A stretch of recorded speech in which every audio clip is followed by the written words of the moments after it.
Video games might seem like an innocuous pastime that isn't really going anywhere.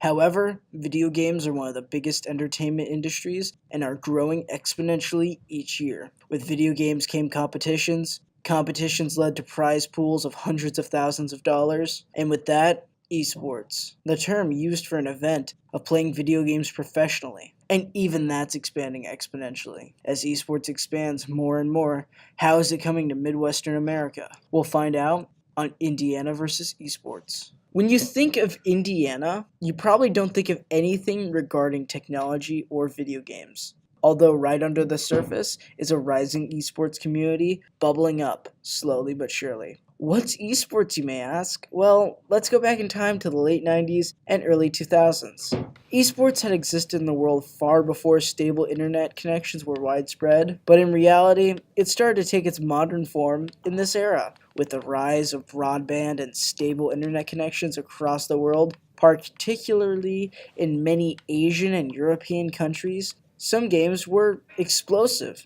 In South Korea, games like StarCraft were the main example. Meanwhile, in America, we were more preoccupied with games like Halo. That's why the MLG, or Major League Gaming, rose to prominence. These little events would grow to truly massive tournaments that would garner millions of viewers on platforms like Twitch and YouTube. Flash forward, and esports games have come and gone, but there are a few that have stood the test of time after a few iterations.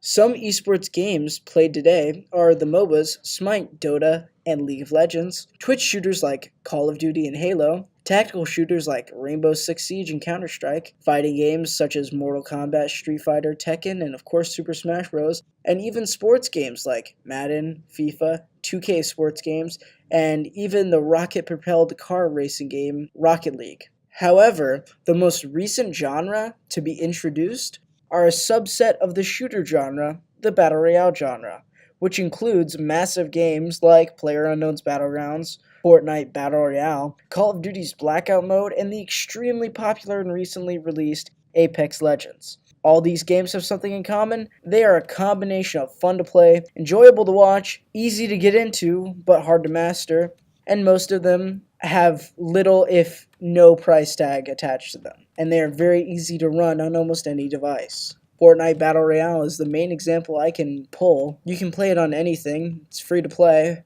and you can play it on your phone, your Nintendo Switch, your PlayStation 4, your Xbox One, or even your mother's 4-year-old MacBook. Okay, maybe not that last one, but you can play it on PC and Mac OS. This is why the game rose to such prominence, because you can play it anywhere, and there is virtually no reason not to at least try it once. Lowering the barrier for entry is really why some esports games have such a wide appeal, and why they rise above others. That's why it's spreading. We're currently seeing more esports activity in the Midwestern US than ever before. So, we've met with 3 groups of people to see their opinions on esports. Those groups being players, fans, and the uninformed. Hello, we're here with, My name is Ty Neighbors, and I'm a freshman. and he likes esports, so we're going to ask him a few questions why he likes esports and the like. So the first question is, what esports games do you like? I'm a big fan of Overwatch. I actually have the Overwatch League app on my phone because I'm that big of a nerd. Occasionally I'll watch the League of Legends one, but I won't get like super into it because there's way too much happening at once. But yeah, it's mainly Overwatch. Okay. Well, with that question, what kind of teams do you like? I'm a London Spitfire kind of guy, just because I feel like they play really well together and they have a good synergy of like who they play and how they play it. How did you get into esports exactly? Well, I play a lot of video games in my pastime, and I like to like the competitive play kind of thing. And so when I figured out there was an Overwatch League, I watched a couple of games and I was like, all right, cool, this is my new pastime. So now I just kind of catch games whenever they're on, which the league is starting up again soon, and I'm excited. Do you think esports should be considered a legitimate sport? I think it should be because there's training, there's tournaments, there's a lot of kind of people who are into it and want to get into it kind of like a physical sport. And I don't think it's more of a physical sport. I think it's more of like a mental sport where you have to train your brain to think certain ways in terms of strategy, and also have to train like your hands to move certain ways to be able to hit all of the attacks and all of the counters you want to do. And I definitely think it's a team-based sport because there's no way you can win an entire, it's like in Overwatch's case, there's no way you can win an entire tournament by yourself. So I think mainly, yeah, I'd consider it a sport as much as any other sport that we have. So I'm here with Nick Stuckey. and I'm here to ask him a couple questions because he is a fan of esports, obviously. So first off, what esports games do you like? I mess around with Counter-Strike. I used to play a little Overwatch. I used to play a little bit of League of Legends. So I'd say mostly everything I'll just dabble in. Okay. How did you get into esports exactly? I was just playing games, and I was a super competitive kid. So I tried to find more options to play more competitively, and esports just seemed like such an easy way. So I just said, boom. Okay, well, here's a more personal question. What are your favorite teams? Obviously right here, I'm repping the G2, and I say my personal favorite team is probably Cloud9.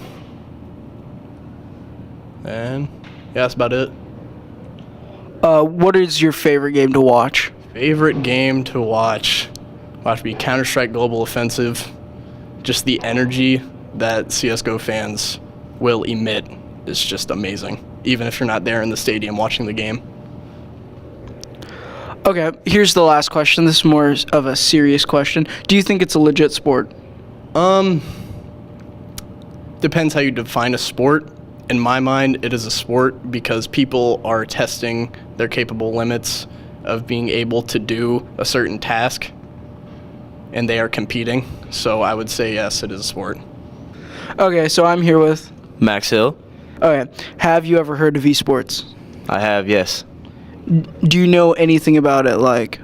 You can earn money from being good at video games. Okay, so do you think it is, besides just earning money? Building a profile or a picture of yourself to public, I guess. Getting out there. Fair enough, fair enough. Alright, this is the major question here. Do you think it's a legit sport? I do, yes. I'm here with... AJ.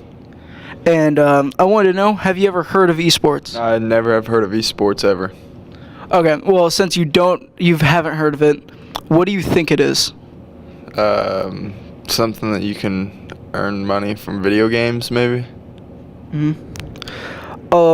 Basically, it's competitive video games on like a widespread level. There's like drafts and stuff like that, just like basically NFL but for video games. Oh, okay. With that question, do you think it's a legit sport? Yeah, I think it could be. Put just as much time and effort into it as any other sport, so. This is Jeffrey Wright. He's the head coach of the Indiana Tech Warriors, an esports organization from Indiana Tech in Fort Wayne. He graduated from Indiana Tech in 2016, and now he works as their head coach. They have esports teams for Overwatch, Hearthstone, and League of Legends. So how did you come to Indiana Tech to be their head coach? I graduated college in 2016, and a friend of mine who I worked with I worked as the president of his organization in college, which was a gaming organization. He told me about the position, and I was like, well, I just graduated, and I don't have a job lined up. Let's just do it. And so I moved. I was living in Georgia at the time, so I just moved to Indiana for the position. I see. So I saw that Indiana Tech has a Overwatch, League of Legends, and also a Hearthstone team. Do you coach for all three of those, or? Yes, I do. Do you focus on one specifically, or? My expertise lies in League of Legends, but I know how to play Hearthstone. I've been playing Magic all my life. Not consistently, but I played it when I was young and played it a little bit later. So I always understood the game, and I played a little bit of Hearthstone, but I have definitely had to put in extra time to learn the game and the meta and the cards and the expansions and all that. So it was a little bit more difficult. But yeah, I did that my first year, and then the second year we brought in Overwatch, which I had really played when it came out, and that's it. I didn't really like it as much. But since it was a title that I was going to start coaching, I spent pretty much all of May, June, and July playing, grinding, learning, studying, watching coaching videos from other coaches like Jane, the head coach for the head support coach for the Dallas Fuel. So I just took in as much information as I could the summer of 2018, and it put me in a spot where I could competitively coach it because I technically knowledge from team fighting macro from League of Legends and just applied it to the Overwatch topic. I think esports is the Midwest actually has a pretty strong esports scene. Like I don't know why, but it is growing really well, and there's a lot of room for it, and there's a lot of people that are interested into it. Like a lot of Indiana Tech. Anytime I tell them about it, they're just very staff member. They're very interested in what I do. They're interested in the team and the programs. Really supportive. Well, since you started at college, have you noticed a growth in the interest in esports?